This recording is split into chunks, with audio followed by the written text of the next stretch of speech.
Hey guys, welcome to soulful tarot 777. ಇವತ್ತಿನ topic ಬಂದು ನಿಮ್ಮ ವ್ಯಕ್ತಿಯ ಪ್ರೆಸೆಂಟ್ ಎನರ್ಜಿ ಏನಿದೆ ಅಂತ ಚೆಕ್ ಮಾಡೋಣ. ಯೂನಿವರ್ಸ್ ನನಗಿಲ್ಲಿ ಕ್ಲಾರಿಟಿ ಕೊಡಿ. ನನ್ನ ವ್ಯೂವರ್ಸ್ ಅವರ ಪ್ರೆಸೆಂಟ್ ಎನರ್ಜಿ ಏನಿದೆ ಅಂತ ತಿಳಿಸ್ಕೊಡಿ.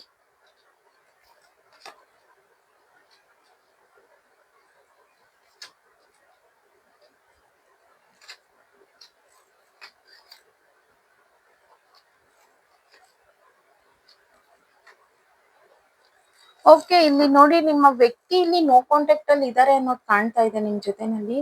ಸೊ ಸಮ್ ಡೌಟ್ ಅನ್ನೋದು ಕ್ರಿಯೇಟ್ ಮಾಡ್ತಾ ಇದೆ ನಿಮಗೆ. ಈವನ್ ಅವರಿಗೂ ಅಷ್ಟೇ ಸಮ್ ಡೌಟ್ ಅನ್ನೋದು ಕ್ರಿಯೇಟ್ ಮಾಡ್ತಾ ಇದೆ ನಿಮ್ ಮೇಲೆ. ಅಂಡ್ ಜೊತೆನಲ್ಲಿ ಇಲ್ಲಿ ಈ ವ್ಯಕ್ತಿ ಮೈಂಡ್ ಅನ್ನೋದು ತುಂಬಾ ಬ್ಲಾಂಕ್ ಆಗಿದೆ. ಏನ್ ಮಾಡ್ಬೇಕು ಏನು ಅನ್ನೋದು ಗೊತ್ತಾಗ್ತಾ ಇಲ್ಲ. ಯಾವ್ದೋ ಒಂದು ವಿಚಾರನ ಅಥವಾ ಇಲ್ಲಿ ನಿಮ್ ಜೊತೆನಲ್ಲಿ ಕಾಂಟ್ಯಾಕ್ಟ್ ಮಾಡಿ ಮಾತಾಡೋದಿರ್ಬೋದು, ಅಥವಾ ರೀಕನ್ಸಿಲೇಷನ್, ನೀವಿಬ್ರು ಸಪರೇಷನ್ ಅಲ್ಲೂ ಸಹ ಇದ್ದೀರಾ ಅಂತ ಕಾಣ್ತಾ ಇದೆ. ರೀಕನ್ಸಿಲೇಷನ್ ಮಾಡ್ಕೊಳ್ಳೋದಿಕ್ಕೆ ಒಂದು ಪ್ರೋಗ್ರೆಸ್ ಅನ್ನೋದನ್ನ ತಗೊಂಡ್ ಬರ್ಬೇಕು ಅಂತ ಯೋಚನೆ ಮಾಡ್ತಾ ಇದ್ದಾರೆ. ಬಟ್ ಇದ್ರಲ್ಲೂ ಕನ್ಫ್ಯೂಷನ್ ಇದೆ, ಜಗ್ಲಿಂಗ್ ಇದೆ. ಬಿಕಾಸ್ ನೀವು ಈಗೋಯಿಸ್ಟಿಕ್ ಪರ್ಸನ್ ಅನ್ನೋದು ಕಾಣ್ತಾ ಇದೆ.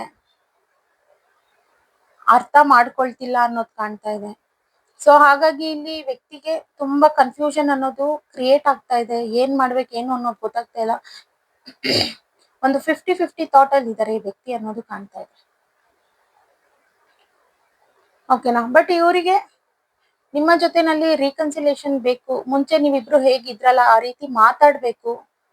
ಈ ವಾಕ್ ಅವೇ ಇರ್ಬೋದು, ಸಪರೇಷನ್ ಇರ್ಬೋದು, ಈ ನೋ ಕಾಂಟ್ಯಾಕ್ಟ್ ಇರ್ಬೋದು, ಇದು ಯಾವ್ದನ್ನು ಇವರು ಸಹಿಸ್ಕೊಳ್ಳೋದಿಕ್ ಆಗ್ತಾ ಇಲ್ಲ. ಬಿಕಾಸ್ ಈ ಸಿಚುವೇಶನ್ ಬಂದು ಇವರ ಕೆರಿಯರ್ ಮೇಲೆ ಎಫೆಕ್ಟ್ ನ ಮಾಡ್ತಾ ಇದೆ. ಅದನ್ನ ಇವರು ತಗೊಳೋದಿಕ್ ರೆಡಿ ಇಲ್ಲ. ಸೊ ಇವ್ರು ಇಲ್ಲಿ ನಿಮ್ ಜೊತೆನಲ್ಲಿ ಖುಷಿಯಾಗಿದ್ರೇನೆ ಅವರು ಅಲ್ಲಿ ಸಹ ಖುಷಿಯಾಗಿ ಕೆಲಸ ಮಾಡೋದಿಕ್ಕೆ ಸಾಧ್ಯ ಅನ್ನೋದು ಇಲ್ಲಿ ಕಾಣ್ತಾ ಇದೆ. ಸೊ ಹಾಗಾಗಿ ಆ ವ್ಯಕ್ತಿ ಕಾಂಟ್ಯಾಕ್ಟ್ ಮಾಡಿದ್ರೆ ನೀವು ಕೂಲಾಗಿ ಮಾತಾಡಿ, ಏನಿದೆ ಒಂದು ಕ್ಲಾರಿಫೈ ಮಾಡ್ಕೊಳ್ಳಿ. ಸದ್ಯಕ್ಕೆ ಈ ವ್ಯಕ್ತಿಯ ಪರಿಸ್ಥಿತಿ ಅಷ್ಟೊಂದು ಚೆನ್ನಾಗಿ ಕಾಣ್ತಾ ಇಲ್ಲ. ಬಿಕಾಸ್ ಇಲ್ಲಿ ಅವರಿಗೆ ಮೇನ್ ಆಗಿ ರೀಕನ್ಸಿಲೇಷನ್ ಬೇಕಾಗಿದೆ ಅನ್ನೋದು ಕಾಣ್ತಾ ಇದೆ ಇಲ್ಲಿ. ಓಕೆನಾ? ರೆಸನೇಟ್ ಆದ್ರೆ ಮಾತ್ರ ತಗೊಳ್ಳಿ, ಇಲ್ಲಾಂದ್ರೆ ಬಿಟ್ಬಿಡಿ. ಫೋರ್ಸ್ಫುಲಿ ನಿಮ್ಮನ್ನ ನೀವು ಈ ರೀಡಿಂಗ್ ಕ್ಲಿಕ್ ಮಾಡ್ಕೊಂಡು ನೋಡ್ಬೇಡಿ. ಯಾರೆಲ್ಲ ಇನ್ನೂ ನನ್ನ ಪೇಜ್ ನ ಫಾಲೋ ಮಾಡ್ಕೊಳ್ದೆ ನೋಡ್ತಾ ಇದ್ದೀರಾ, ದಯವಿಟ್ಟು ಫಾಲೋ ಮಾಡ್ಕೊಂಡು ನೋಡಿ. ಹಾಗೆ ಲೈಕ್ ಮಾಡಿ, ಶೇರ್ ಮಾಡಿ, ಕಮೆಂಟ್ ಮಾಡಿ. ಕನ್ಫ್ಯೂಷನ್ಸ್ ಇದೆ, ಕ್ಲಾರಿಟಿ ಬೇಕು, ಪರ್ಸನಲ್ ರೀಡಿಂಗ್ಸ್ ಬೇಕು ಅಂತಂದ್ರೆ ವಿಡಿಯೋ ಕ್ಯಾಪ್ಷನ್ ಅಲ್ಲಿ ಹಾಗೂ ಬಯೋನಲ್ಲಿ ನಂಬರ್ನ ಮೆನ್ಷನ್ ಮಾಡಿರ್ತೀನಿ.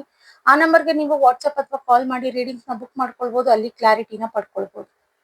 ಓಕೆನಾ? Thank you guys, bye.